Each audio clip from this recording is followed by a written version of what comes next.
rides only.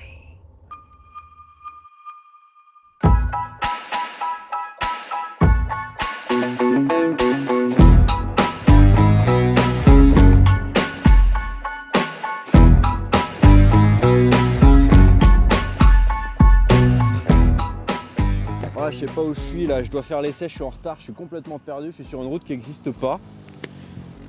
Ça va être compliqué là. Bah, Mehdi, on avait dit que c'était moi qui faisais l'essai du Dax là. Bah tu fais l'essai du Dax, t'as le nouveau, mais je voulais te montrer l'ancien quand même. Ah ouais, mais moi j'essaye pas des machines de 1980, hein, tu sais. 77 s'il te plaît, d'accord. Ça j'avais 2 ans quand c'est sorti. Mais justement, pour que t'essayes ça, faut que tu comprennes ça. Alors je vais aller te le montrer. On y va? Ok, je te suis. Vas-y, suis-moi. Bon alors là Mehdi, on vient de se garer, il y a quand même plein de différences sur ces deux Dax. Ça c'est comme nous, conflit de génération entre journalistes, conflit de génération entre nos Dax. Moi je trouve que quand même Honda, regarde, ils ont vachement respecté le look. On reste vraiment sur le teckel, c'est-à-dire cette forme de T là, ce truc en tôle embouti là, le gros cadre. Exactement. Et teckel, tu sais pourquoi teckel? Non, dis-moi. Parce que, alors Dax en allemand, Dax und, c'est le teckel en allemand. Petit moment culture quoi. Mais alors Honda c'est allemand ou c'est japonais? Non, en fait les Allemands ont tellement kiffé qu'ils ont donné ce petit surnom et du coup c'est resté, ça va vraiment avec la forme. Donc t'as raison, déjà d'emblée différence, moteur à l'époque, donc on est entre 69 et 99, moi j'ai un modèle 77, un ST70, j'ai 72 cm3 sur mon petit monocylindre culbuté. Bah écoute, là on a un petit peu évolué avec toutes les évolutions moteurs qu'on peut avoir aujourd'hui. On a un 125 cm3 et injection bien sûr. Ah, moi c'est un petit carbu de 13, un Kein. Tout mignon comme le Dax en fait. Mignon. Tout est mignon sur ce truc là quoi. J'adore le concept quoi. On conserve la transmission par contre semi-automatique, alors que sur le Monkey par exemple on est à une boîte de vitesse standard. Finalement. Ouais, c'est dommage comme sur le MSX. Alors que là c'est génial, tu passes première en bas, deuxième, troisième. Quatrième, moi j'ai que 3 vitesses. Hein. Ah, bah oui, moi j'en ai 4. Voilà, tu vois Une déjà, de plus. là aussi ça change. Exactement, et puis toujours biplace par contre. Ouais. Hein. Je vois aussi de gros changements au niveau de la partie cycle, mon ami. Ah oui, plutôt important. On part d'une fourchette, comme tu disais tout à l'heure, Ouais. une toute petite fourche télescopique standard, et on arrive sur une fourche inversée aujourd'hui. Avec de l'hydraulique, moi je suis en mécanique. Au bout de ma fourche, j'ai une roue de 10 pouces, toi t'es en 12 pouces, c'est déjà un petit peu plus stable. Par contre, encore, même concept, t'es double combiné arrière, et ça c'est vraiment cool. Par contre, il est quand même du coup beaucoup plus gros ce Dax. Oh, beaucoup plus gros, ça reste quand même un gabarit super compact quoi. C'était ça le petit plus de l'époque, c'est qu'en fait mon Dax à moi, tu peux démonter le guidon pour le mettre bas, tu peux le porter, tu peux le mettre à l'arrière d'une bagnole, et ça plaisait à tous les nomades, notamment les camping-caristes. Au niveau du poids, il a pris juste 20 kg je crois. Moi je suis à 77. Ah, on est quand même noué un peu plus que ça, on est à 107 a priori. Ouais, 107, donc c'est un peu plus difficile pour le soulever, et puis on pourra pas ranger le guidon, c'est un peu plus compliqué, mais ça passe quand même encore à l'arrière d'un camping-car ça. Ah oui, largement. No problème. Bien sûr, Par contre, je t'ai menti, il est pas à moi ce magnifique Dax blanc. Je l'ai emprunté. Ah d'accord, mais je me disais aussi. Et à mon avis, il cherche un nouveau propriétaire. Il cherche un nouveau propriétaire. D'ailleurs, si ça vous intéresse, n'hésitez pas en commentaire à vous manifester. Il est à vendre. Voilà. Il y a aussi une annonce sur motoservice.com. Et alors Mehdi, tu oublies quand même le freinage. On passe de 2 freins à tambour à frein à disque avec de l'ABS à l'avant, comme sur le Monkey. De l'ABS. De l'ABS, des freins à disque. Bon, et moi, ce que j'aime bien sur ce petit Dax, sincèrement, c'est son confort. C'est d'une souplesse incroyable. Il appelait Mini Trail à l'époque. C'est quand même que les suspattes, elles sont vraiment souples. Tu crois que c'est aussi souple le nouveau?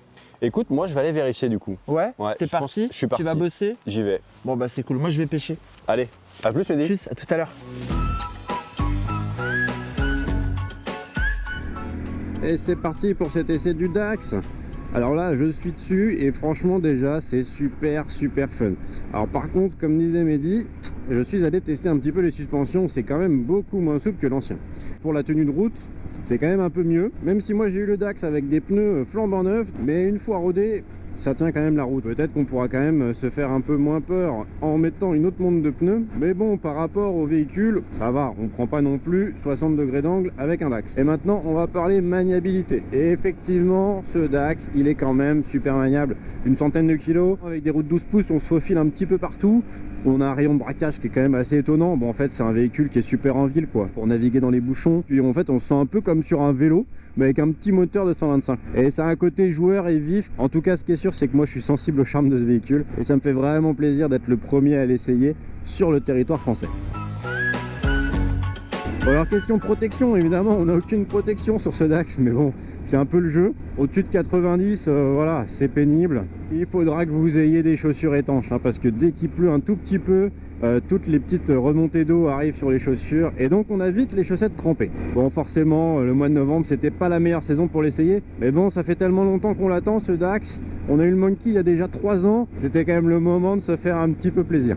Bon, par contre ce qu'on a perdu évidemment c'est un petit peu de compacité, un petit peu de démontage. Et pour vous montrer un des aspects pratiques les plus utiles que j'ai trouvé sur ce Dax, eh ben je vous emmène à la rédac. Bon alors, nous voilà à la rédac, et alors moi il y a un petit truc qui m'embête depuis quelques temps, c'est le stationnement payant à Paris. Mais heureusement, ce petit Dax, il passe dans l'ascenseur. Bon, moyennant une petite bidouille, mais quand même ça passe, et donc du coup, je peux l'emmener avec moi au bureau. Les collègues vont être super contents.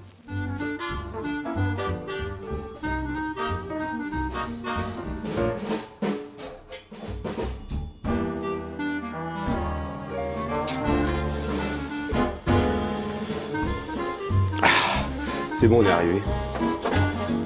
Hop.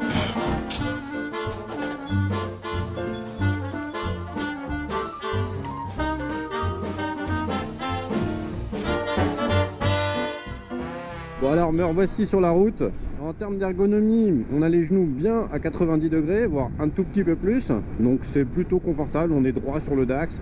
On peut se reculer, on peut s'avancer sur la selle. Les petits rétroviseurs ronds, je trouve qu'ils participent vraiment au style néo-rétro de la machine. Et en plus, on y voit bien, ils sont très bien orientés, très bien orientables. Les commandes sont vraiment très accessibles. Au niveau des commodos, très simple, très basique. On n'a même pas d'appel de phare à l'index. Et pas non plus de warning. Quand on fait un petit peu de ville, un petit peu de voie rapide, c'est quand même pratique d'avoir ces deux fonctions-là pour se signaler. De toute façon, le phare, il éclaire pas énormément.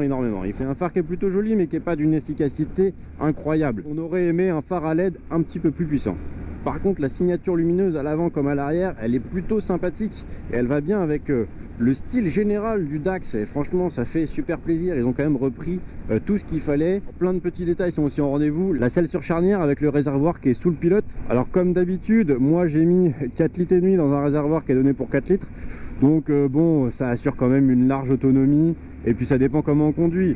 Bon, sur cet essai on allait un petit peu se balader, donc on a fait un petit peu de voie rapide, etc. Forcément j'ai peut-être un peu surconsommé par rapport à une utilisation plus normale. Mais bon, ça vous donne un ordre d'idée. De toute façon, c'est un petit moteur qui est économique. À l'avant, la fourche, elle est très souple. Dès qu'on freine un petit peu, forcément, c'est du Nissin, donc ça freine plutôt très bien. Bon, en revanche, le frein arrière, il est là pour ralentir, mais pas vraiment pour freiner. Mais il y a un tel transfert de masse que ça s'enfonce. On arrive très vite en butée. On n'a pas besoin de prendre un ralentisseur. Alors à l'arrière, c'est un petit peu plus ferme, mais bon, c'est aussi pour qu'à deux, ça puisse être un petit peu confortable. Et c'est le cas, à deux on est plutôt bien. Alors la selle est aussi nettement moins confortable que sur celui des années 70, mais en tout cas elle permet justement d'être deux, et le fait qu'elle soit complètement plate, c'est quand même assez agréable. Alors du côté de l'instrumentation, on reprend exactement stricto sensu ce qu'on retrouvait sur le Monkey il y a 3 ans. Donc c'est plutôt efficace. Il manquerait juste l'heure parce qu'on a le trip, la vitesse, la jauge à essence, mais on n'a même pas l'heure. On est au strict minimum, mais moi je trouve que ça suffit bien. On aurait bien aimé avoir le Neyman sur le côté, et là on l'a pas. Il est au centre, juste en dessous du compteur. Bon, ça fait quand même bien le boulot et c'est quand même plutôt joli, donc il n'y a pas à s'en plaindre. Bon, ce qui est aussi super sympa sur ce Dax, c'est quand même le moteur. Effectivement, un petit 125 cm3 à refroidissement à air. On ne change pas une équipe qui gagne.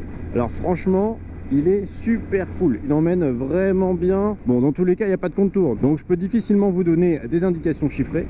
Mais par contre, ce que je peux dire, c'est qu'il est fun. Première, deuxième, troisième, quatrième, ça emmène bien. Et c'est un vrai petit 125 qui a vraiment du peps, quoi, qui est dynamique. Par contre, on peut se faire un tout petit peu avoir avec la boîte de vitesse. Et oui, comme il n'y a pas de levier d'embrayage, tout se passe au sélecteur. C'est-à-dire que quand on appuie sur le sélecteur, que ce soit au talon ou à la pointe, on débraye, puis en bout de course, on passe la vitesse dans un sens ou dans l'autre. Et enfin, quand on relâche, on embraye. Au rétrogradage, eh ben, ça peut un petit peu bloquer la roue arrière. Sur une route sèche, ça fait un petit peu rire, mais franchement, sur route mouillée, parfois, on peut faire des petits zips. Faut faire un petit peu attention. Bon, ça fait partie un peu du charme de la machine. On accélère, on rend les gaz, on passe la vitesse, et hop, on est parti. Une boîte 4 vitesses, donc ça change un petit peu des boîtes 5 ou 6 vitesses qu'on trouve sur pas mal de motos aujourd'hui. Donc c'est un petit peu un retour vers le passé, quoi. Mais bon, ceci dit, Mehdi dans le passé, il était à 3. On est quand même en sécurité en cas de freinage d'urgence avec l'ABS à l'avant. Mais comme on n'a pas d'ABS à l'arrière, ça rend le truc très fun. Hop, frein arrière, hop, ça glisse. Hop, et c'est parti. Petite glissouille. Bon allez, moi je vais m'amuser à faire quelques glissades et puis on se retrouve juste après les détails techniques pour la conclusion de cet essai.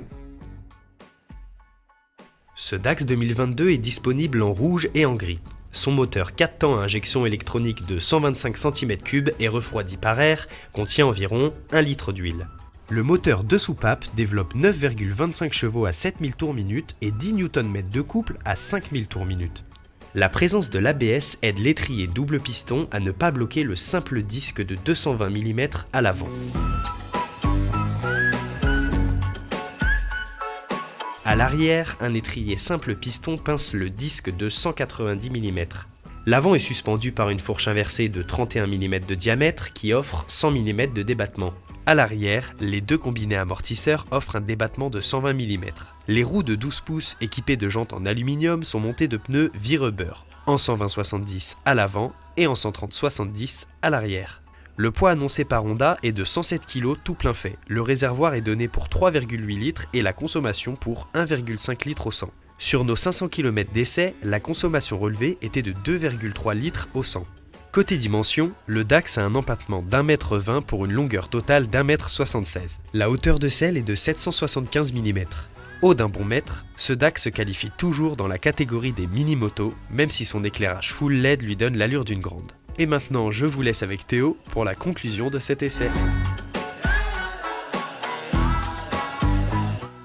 Alors après quelques centaines de kilomètres avec le Dax, on pourrait l'appeler le petit Daxou, et bien finalement c'est plutôt fun comme machine. On aurait aimé peut-être avoir quelques petits clins d'œil supplémentaires, un petit peu moins de plastique à certains endroits, le Neyman sur le cadre, ou encore des garde-boue métalliques. Mais bon, on reste quand même bien dans l'esprit comme on l'a vu de l'ancien, et finalement avec une modernisation, autant sur le moteur que sur les équipements. On a quand même l'ABS à l'avant, ça marche plutôt bien. Bon, les retours sont pas forcément les plus agréables du monde au levier, mais en tout cas ça fonctionne.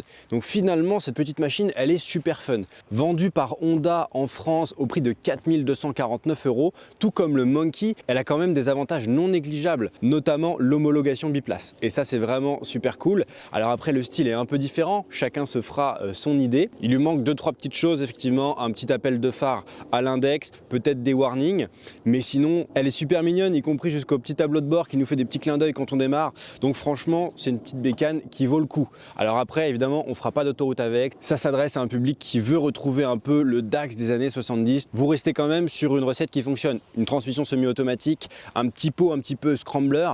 Bon, il y a quand même les éléments principaux. Donc ce petit Dax, pourquoi pas. Alors par contre, pas en hiver quoi, c'est vraiment un petit véhicule d'été, mais quand même c'est l'une des 125 qui a le plus de charme sur le marché aujourd'hui.